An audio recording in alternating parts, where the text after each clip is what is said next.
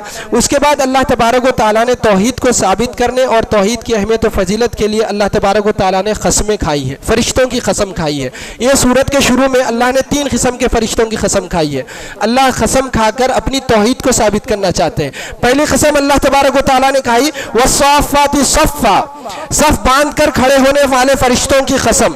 اس سے ہم کو یہ معلوم ہوتا ہے کہ اللہ کے پاس فرشتے ایسے ہیں جو ہمیشہ اللہ کے پاس صف باندھے اللہ کے حکم کا انتظار کرتے رہتے ہیں، اللہ کی عبادت میں لگے رہتے ہیں، لیکن ہم انسان ہیں کہ اللہ کی عبادت سے منہ موڑے جاتے ہیں۔ اللہ کے رسول صلی اللہ علیہ وسلم کے بارے میں آتا ہے کہ ایک حدیث میں ہے کہ ایک مرتبہ اللہ کے رسول صلی اللہ علیہ وسلم ہمارے پاس نکلے، ہماری طرف نکلے، صحابہ کہتے ہیں اس کے بعد اللہ کے رسول نے کہا کہ لوگوں صف ایسی بناؤ جیسے فرشتے اللہ کے پاس صف بناتے ہیں۔ صحابہ نے پوچھا اللہ کے رسول کیسے فرشتے صف بناتے ہیں؟ اللہ کے رسول نے کہا فرشتے پہلی صفوں کو مکمل کرتے ہیں، پھر اس کے بعد دوسری صف بناتے ہیں، اور جب صف بناتے ہیں تو یتراصون جڑ کر کھڑے ہوتے ہیں، ایک دوسرے سے مل کر کھڑے ہوتے ہیں۔ میرے بھائی آج ہم کو یہ سوچنے کی ضرورت ہے ہماری نمازوں کا، ہماری صفوں کا کیا حال ہے۔ ہم نمازوں میں صفوں میں دور ہو گئے، اللہ تبارک و تعالیٰ نے ہمارے دلوں میں دوری پیدا کر دی۔ ہماری نمازیں اسی وقت درست ہو سکتی ہے جب ہماری صف درست ہو جائے اور ہمارے دل جڑ جائیں۔ تو ہمارا یہ پیغام ہے، اس آیت کی روشنی میں ہم کو چاہیے کہ ہم صفیں درست کریں۔ اس کے بعد دوسری قسم اللہ تبارک و تعالیٰ نے ایسے فرشتوں کی کھائی فالزاجرات زجرا، ایسے فرشتوں کی قسم جو بادلوں کو ہانک کر لے کر جاتے ہیں ایک جگہ سے دوسری جگہ۔ جو ہم کو بادل ایک جاتا ہوا دکھتا ہے وہ اصل میں اس کو فرشتے ہانک کر لے کر جاتے ہیں۔ اور بعض روایت میں ہم کو ملتا ہے یہ وہ فرشتے ہیں جو لوگوں کو اللہ کی جو لوگ نافرمان ہوتے ہیں وہ نافرمان لوگوں کو فرشتے روکتے ہیں، ان کو ڈراتے ہیں، دھمکاتے ہیں۔ یعنی جو نافرمانیاں بندہ کرتا ہے ایسے نافرمان بندوں کو فرشتے روکتے ہیں۔ اس کا ثبوت ہمیں کیسے ملتا ہے؟ اللہ کے رسول صلی اللہ علیہ وسلم کی حدیث میں ہمیں ملتا ہے۔ رمضان کے شروع سے ہم یہ حدیث سنتے آئے ہیں۔ اللہ کے رسول نے ایک حدیث میں فرمایا جب رمضان شروع ہوتا ہے تو ایک ندا لگانے والا فرشتہ ندا لگاتا ہے اور اس کی ندا ہوتی ہے یا باغی الخیر اقبل، اے خیر کے کام کرنے والے کام کرتا جا، بھلائیاں کرتا جا، اچھائیاں کرتا جا۔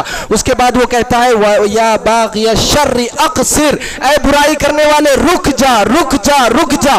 لیکن یہ ندا ہم کو لگنے کے باوجود بھی چند ایسے بدنصیب بدبخت ہمارے معاشرے میں رہتے ہیں کہ رمضان میں بھی ان کی بدبختیاں ختم نہیں ہوتی، بدعمالیاں ختم نہیں ہوتی، وہ معاشرے کے ڈر سے روزہ رہ جاتے ہیں، لیکن جیسے ہی روزہ ختم ہوا شراب نوشی، سگریٹ نوشی، تمباکو، ایسے بد قسم اور بدعمالیاں، جھوٹ، کینہ، کپٹ، ایک دوسرے کی برائی روزے میں ہو یا روزے کے بعد ہو، یہ سب شروع ہو جاتی ہے۔ میرے بھائی، اللہ کے رسول نے کہا رمضان کے شروع سے یہ فرشتہ ندا لگاتا ہے، خیر کے کام کرنے والے خیر کا کام کرتے جا کرتے جا کرتے جا، اور برائی کا کام کرنے والے رک جا، اللہ کے واسطے رک جا۔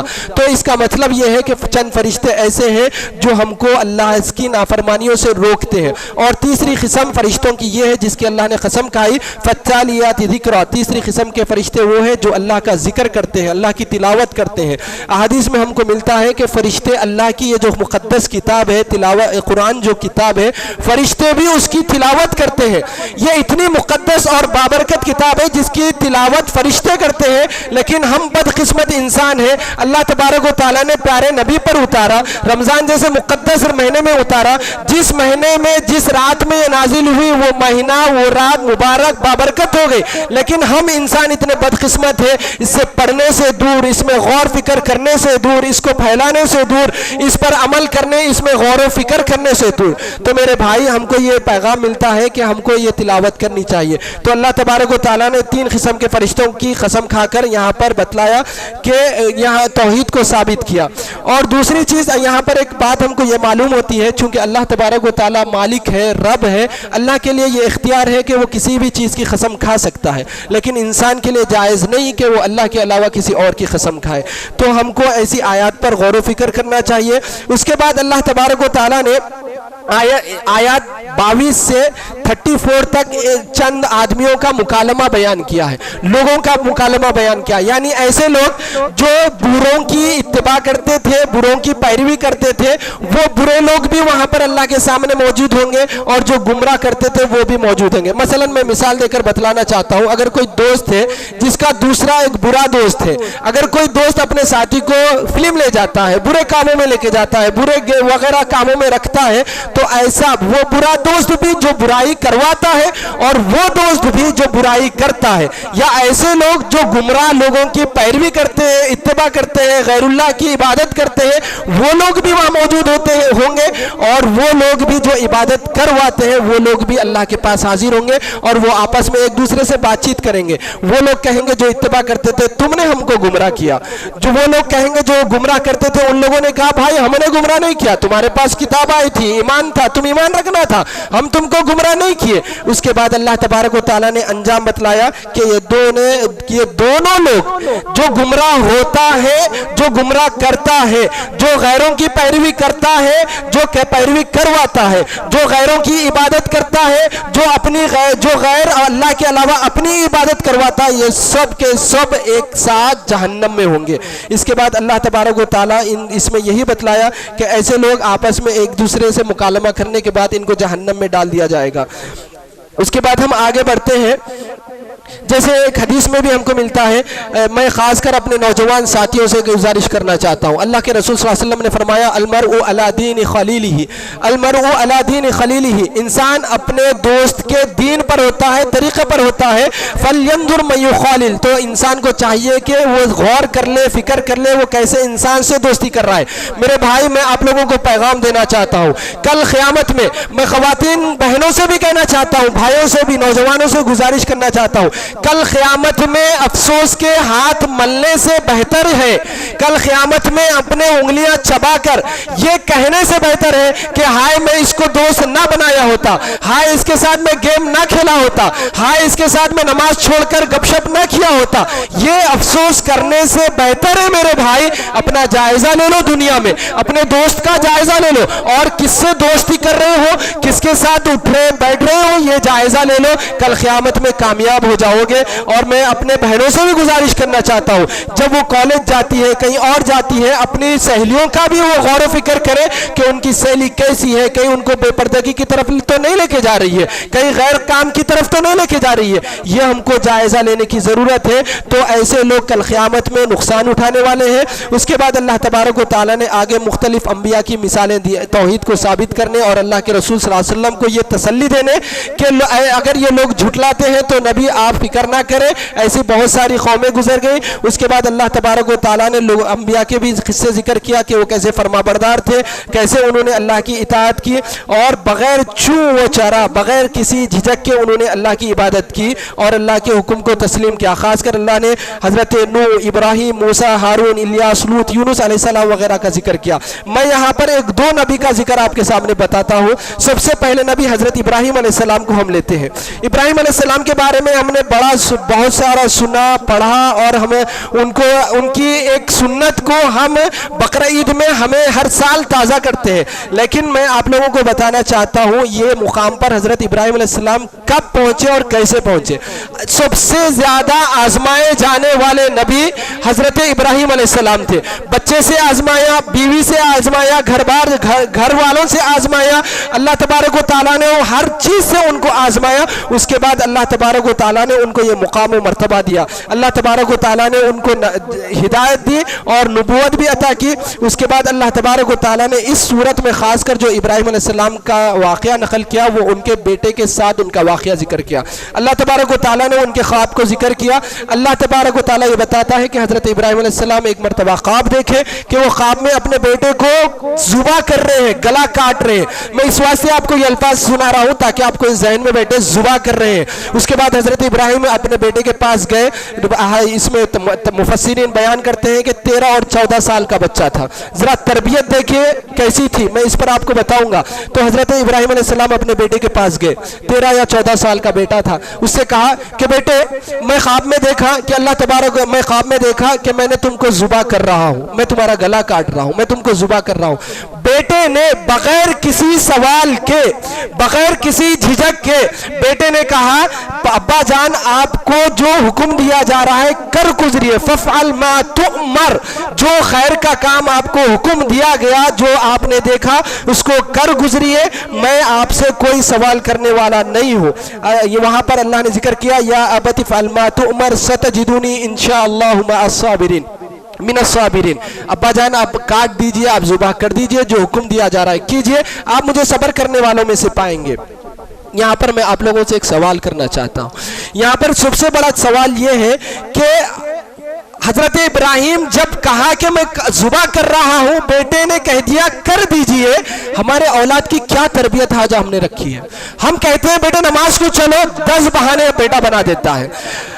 ہمارے اولاد کی تربیت ہم ایسی نہیں کر پا رہے ہیں. نہ دین ہم ان کو پڑھاتے ہیں, نہ دینی محافل میں ہم کو لے کے جاتے ہیں. قرآن و حدیث کی تعلیمات سے دور, سیرت سے دور, انبیاء کے قصوں سے دور. آج ہمارا بیٹا فون لے کر بڑی آسانی سے فون چلاتا ہے, لیکن بڑے افسوس سے میں اپنا تجربہ بتانا چاہتا ہوں. چھوٹے بچے سے میں نے سوال کیا اچھا شعور والے سے بیٹے کلمہ توحید بتاؤ, لا الہ الا اللہ نہیں بتا پایا. لیکن میں نے اس کو فون دیا ذرا اس کو کھول کے چلا کے بتاؤ, وہ بچے نے فون کو چلا کر بتا دیا. میرے بھائی کیسی ہم تربیت کر رہے ہیں. ہم اپنے بچوں کو نماز کا حکم دیتے ہیں, کوئی نیکی کا حکم دیتے ہیں, کوئی اچھائی کی بات بتاتے ہیں, لیکن ہمارے بچے بڑے سوال کھڑے کر دیتے ہیں. لیکن ہمارا بچہ دین کی طرف آنے کے لیے راغب نہیں ہے. تو سب سے بڑا فالٹ ہماری تربیت میں ہے. ہم کو چاہیے کہ ہم اس کی اصلاح کریں, اپنے بچوں کو دیندار بنائیں, اپنے بچوں کو کتاب و سنت کی تعلیم بتائیں, ان کو حدیث کی تعلیم بتائیں, قرآن کی تعلیم بتائیں, ان کو سب سے زیادہ توحید بتائیں. توحید کیا ہے, اللہ کیا ہے, اللہ کون ہے, اللہ کا مقام کیا ہے, اللہ کا ڈر اس کے دل میں بٹھائیے اور اس کو بھی بتائیے کہ بیٹے اللہ ایک ہے, اللہ کے احکامات کو پابندی سے عمل کرنا چاہیے. چھوٹے بچے سے آپ اس کی تربیت کرتے جائیں, بڑا ہونے کے بعد آپ کو افسوس کرنے کی ضرورت نہیں پڑے گی. اس کے بعد میں آپ لوگوں کو یہ بات بتانا چاہتا ہوں کہ جب ہم بچوں کی اچھی تربیت کریں گے تو ہمارے بچے بھی اچھی تربیت پا کر نیک بنیں گے, دیندار ماحول بنے گا. اللہ کے رسول صلی اللہ علیہ وسلم نے, اللہ کے رسول کو اللہ نے قرآن میں حکم دیا وَأْمُرْ أَهْلَكَ بِالصَّلَاةِ, اپنے گھر والوں کو نماز کا حکم دو. ہم چاہیے کہ اپنے بچوں کو نماز کا حکم دے, تربیت کریں, دینی ماحول میں علماء کے ساتھ بٹھائے, دینی محافل میں بٹھائے, جہاں پر دین کی تعلیمات ہوتی ہے وہاں پر لے کے جائیں. اس کے بعد میں آپ لوگوں کو یہ بتانا چاہتا ہوں کہ نہ دین کی تعلیم, نہ قرآن کی, نہ نماز کی ہمارے گھروں میں ہے. تو ہم کو چاہیے کہ ہم اس کا جائزہ لیں, ہم کو ضرورت ہے ہمارے گھروں کو ماحول بنائیں. اور دوسری چیز میں آپ لوگوں کو یہ بتانا چاہتا ہوں, بچوں کی تربیت کرنے کے سلسلے میں بڑی نرمی سے ہم کو پیش آنا چاہیے. جھڑکم جھڑکی آج ہمارے گھروں میں چلتی ہے. یہاں پر حضرت ابراہیم کا ایک بڑا اچھا جملہ ہے, انہوں نے کہا یا بنیا, میرے پیارے بچے, میں نے خواب دیکھا اور انہوں نے خواب بتایا. یہاں پر اتنا پیارا لفظ حضرت ابراہیم نے ذکر کیا, یا کہا یا بنیا, میرے پیارے بچے. لیکن آج ہم ہمارے گھروں میں کیسے بچوں کو تربیت کرتے ہیں؟ بچہ ذری سی غلطی کرتا ہے, ارے تورے سے اس سے پیش آتے ہیں, مار دیتے ہیں, جھڑک دیتے ہیں. تو بعض ایسے بچے ہوتے ہیں جو تیز ہوتے ہیں, شرارت پسند ہوتے ہیں, ان میں اور شرارت بھر جاتی ہے. تو ہم کو اس سے آیت سے یہ پیغام ملتا ہے کہ ہم اپنے بچوں کی تربیت کرنے میں نرمی کا ماحول پیدا کریں, نرم مزاجی سے ان کی تربیت کریں. نماز کو لا رہے ہیں, پیارے بیٹے چلو نماز کو ہم کو جانا ہے. ایسی ہم تربیت کریں گے تو ہمارا ماحول دینی بنے گا اور ہمارے گھر میں دیندار ماحول اور دینی تعلیم کا رواج عام ہوگا. اس کے بعد اللہ تبارک و تعالیٰ نے حضرت ابراہیم علیہ السلام کو بہت زیادہ آزمایا. اس کے بعد اللہ تبارک و تعالیٰ نے دوسری جگہ کہا وَإِذَا ابْتَلَىٰ إِبْرَاهِيمَ رَبُّهُ بِكَلِمَاتٍ فَأَتَمَّهُنَّ. اللہ تبارک و تعالیٰ نے جب بھی حضرت ابراہیم کو آزمایا, حضرت ابراہیم علیہ السلام بڑے کھڑے اترے. اس کے بعد اللہ نے کہا انی جاعلک للناس اماما, اب میں تم کو امام بناتا ہوں قوم کا, ملت کا, لوگوں کا. انی جاعلک للناس اماما, ایسے ہی امام نہیں بن گئے. اگر ہم چاہتے ہیں مقام پائیں, مرتبہ پائیں, لوگوں میں عزت پائیں, تو ہم کو تکلیفیں جھیلنی پڑے گی, آزمائش جھیلنی پڑے گی, آزمائشوں پر صبر کرنا پڑے گا. اللہ کی آزمائشیں آئیں گی, مصیبتیں آئیں گی, فتنے آئیں گے, بیماریاں آئیں گی. ان تمام چیزوں میں ہم کو صبر کا دامن پکڑ کر اللہ کی طرف رجوع کرنا ہوگا, تبھی اللہ تبارک و تعالی ہمیں مقام و مرتبہ دے گا. اس کے بعد دوسرے بڑے نبی کا میں آپ کے سامنے ذکر کرنا چاہتا ہوں, حضرت یونس علیہ السلام. حضرت یونس علیہ السلام کا بھی اللہ تبارک و تعالیٰ نے اس میں ذکر کیا. ان کا بھی واقعہ ہم نے مختلف جگہوں پر پڑھا. ان کو مچھلی نگل گئی تھی, مختلف واقعات جو ہم نے سنے. وہ کشتی میں سوار ہوئے, اس کے بعد وہ سمندر میں کود گئے, ان کو مچھلی نگل گئی. یہاں پر اللہ تبارک و تعالیٰ نے یہ بتایا کہ جب وہ پیٹ میں چلے گئے تھے, پیٹ میں جانے کے بعد اب ان کو اپنی غلطی کا احساس ہو گیا, تو اللہ نے وہاں پر ذکر کیا اس صورت میں فلولا انہ کان من المسبحین. اگر حضرت یونس تسبیح بیان کرنے والوں میں سے نہ ہوتے, اللہ نے آگے کہا لَلَبِثَ فِي بَطْنِهِ إِلَى يَوْمِ يُبْعَثُونَ, مچھلی کے پیٹ میں وہ قیامت تک رہ جاتے. اس کا مطلب یہ ہے کہ تسبیح ہم کو ہر مصیبت سے نجات دلاتی ہے. سب سے آسان مفہوم یہی ہے. تو حضرت یونس علیہ السلام نے, جیسے اللہ نے دوسرے مقام پر گئے ان کی تسبیح ذکر کی, لا الہ الا انت سبحانک انی کنت من الظالمین. ذرا غور کریں, میں نے آپ کو پہلے بھی بتایا حضرت یونس علیہ السلام کئی سالوں تک مچھلی کے پیٹ میں تھے اور اللہ نے یہ تسبیح ان کی ذکر کی. تو کتنی مرتبہ حضرت یونس علیہ السلام نے اس تسبیح کو پڑھا ہوگا, لا الہ الا انت, لا الہ الا انت, لا الہ الا انت سبحانک انی کنت من الظالمین. بار بار حضرت یونس علیہ السلام پڑھے ہوں گے, تبھی اللہ تبارک و تعالیٰ نے کہا انہوں نے تسبیح بیان کی, ہم نے ان کو مچھلی کے پیٹ سے لا دیا. ہم کو یہاں پر یہ پیغام ملتا ہے کہ محترم حضرات, محترم عزیز دوستوں, نوجوان ساتھیوں سے میں گزارش کروں گا کہ اگر ہم کسی مصیبت میں مبتلا ہیں, کاروبار میں ہو یا گھریلو ماحول میں ہو یا ازدواجی زندگی میں ہو یا کسی بھی طریقے میں ہم آزمائش میں مصیبت میں مبتلا ہو جائیں, تو ایسی تسبیحات کو اپنا معمول بنا لو. اللہ تبارک و تعالیٰ خود بخود ہم کو نکلنے کے راستے بنا دے گا. اللہ تبارک و تعالیٰ کے پاس آؤ, گڑ گڑاؤ. ہم ایسے جگہ پر جاتے ہیں جہاں رستے بننے والے نہیں ہیں, جہاں ہم کو رستے نکلنے والے نہیں ہیں. ایسا دربار, ایسا در کھلا ہوا ہے جہاں پر ہر چیز کا حل ہے, ہر چیز کے لیے ہر چیز قبول کی جاتی ہے. ویسے در پر ہم آنا نہیں چاہتے, لیکن ہماری قوم ہے کہ ایسے در تلاش کرتی ہے جہاں پر کسی قسم کا کوئی حل ملنے والا نہیں ہے.